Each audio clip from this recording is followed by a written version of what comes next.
that. Just like I said. So, yeah, what did I leave off at? Yeah, so at one point I was walking and I was trying to, get right with God at that, time. And I thought that maybe if I didn't go out here and actually have sex with a human, with a man, that I could be okay with masturbating. I that wasn't gonna work, y'all. Because I was still giving in to my flesh, and even if it wasn't sex, it was still lust. It was a lot of lusting, but I just choose not to do that this time. So that is sometimes a question like, what are you going to do when it get hot? Because it's going to get hot. And it does get hot. Because God created that fire. So it's going to get hot. But I just let it burn. I don't do nothing. I just let it burn. And it's just going to burn. Because your girl ain't about to do nothing. Ain't about to do a dang old thing about it. Because I am sacrificing my flesh for His grace, His goodness, His love, His tender mercy, and everything for life. Because He is life. Now, the next question that might come up, and I'm just anticipating some questions that might come up, so, try to give you little pre-answers, before you even ask them. So the next question that might come up is like, well, what would I do? What would Skywalker do if she is being courted by a gentleman? What would I do if I chose to date or court or be courted by a gentleman? And what would I do in that case? Well, first of all, I would let him know right off the bat that I am abstinent until marriage, and at that point he has a choice to make whether he's gonna support me in that or whether he's gonna go on and burn out, because he has the I'll give him that choice to make, and that'll be his choice, so because the deal is I don't want him to be cool with that and be like, oh, that's cool, but you still out there doing it with everybody else. That ain't gonna work out, because you can't court me and be out there doing all that. So with other women, said, no, that ain't gonna work. But the good thing is that God would not send anything like that to me. Now, I would go out there and pick something like that, because that's just how the flesh do you, But this is why I'm not going to choose. So the Lord wouldn't do that to me. So, when He sends a mate, I just know that man will understand. And I know that he'll be happy to know that he is getting a woman who can sacrifice herself, and give up something for what she believes in.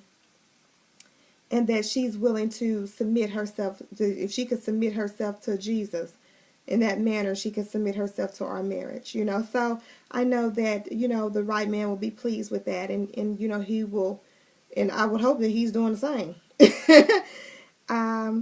So that's how I would handle that, because I would make it quite clear that there will be no sexual activity, period, of any kind, any shape, form, or fashion until I'm married.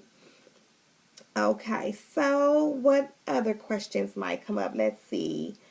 Let's say if I got engaged, what would I do? Again, I would wait until we were pronounced man and wife in the eyes of the Lord, in front of, your family, friends, however they say it. I've never been married before, so however they do say it, once they finally announce it, that's, once that is done, once that part is up, then and only then will he get to unwrap that package, so... yeah, even through engagement, there will be, when I say no sexual activity until marriage, that's just what I mean. None. None. And here's the deal, ladies and gentlemen. We are worth the wait. I am worth the wait, okay? And I know that. And not only will that man know that, hey, this woman can sacrifice her flesh. She loves God. I love God. She did this for the Lord, not for me. She did this because she loved the Lord.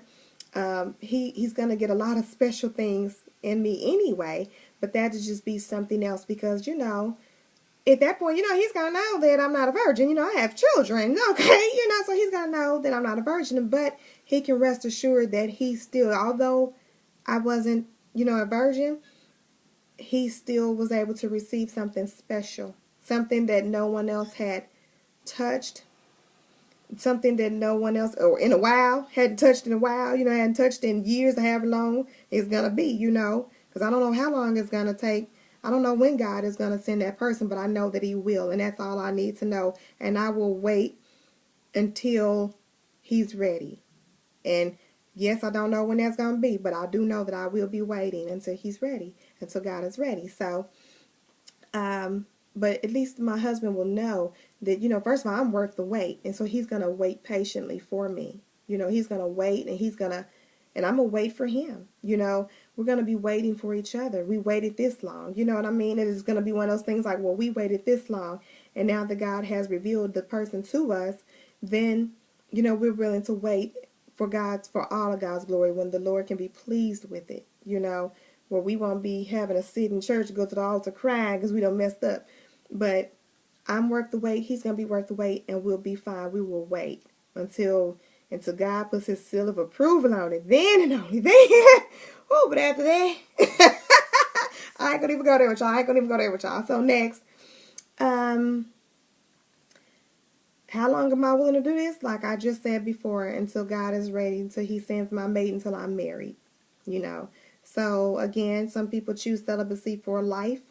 I choose to be abstinent until I'm married. So whenever God sends that person, once we're married, and I mean, then I actually jump that broom, then and only then, but we will receive something special from each other that day. So, it's worth it. It was worth letting God know that I was willing to sacrifice my flesh for him, for his love, for his glory, for his grace, not just for a mate, but for him, for life, for that water, for that sustainment of love and everything that God gives. I was willing that, knowing that he will know that I'm willing to bring that to the altar and lay it down for him. And so that my husband will know that this woman can sacrifice her flesh for God. And if she can submit to God, she can submit to me and our family too. So I tell you what, it's it's a journey, and I'm on it, and I'm happy to be on it. And I'll let you guys know how it's going, because it will be going. So I will check in with you guys. So I don't want to keep you guys all night, all day, whenever you're watching this. So I'm going to go on and shut it down now. But as always, you can't go wrong when you choose God. When you choose God, you made the right choice. I know everyone has their own beliefs, and that's fine. I don't want to be disrespectful to whatever a person believes in, but I believe in the Holy Trinity, and you can't go wrong with that. So I pray for you guys. I hope you guys have a blessed one. And thank you for tuning in and watching me and hear me talk today. So I will see you guys on the next video, which will be really soon. And, keep believing, keep the faith, keep praying, and just keep knowing that God loves you. Everything about you. He loves you. He created you. Thank you guys, and have a great one. Bye-bye.